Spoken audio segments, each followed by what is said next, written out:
High বন্ধুরা, দেখো রান্না করব চিতল মাছ।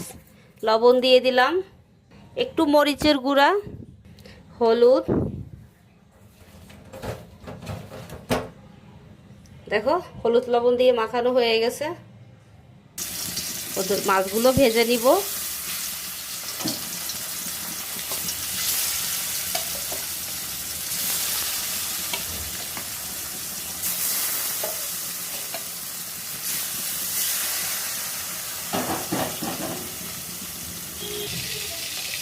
দেখো মাছগুলো ভেজে নিয়েছি সুন্দর করে লাল লাল।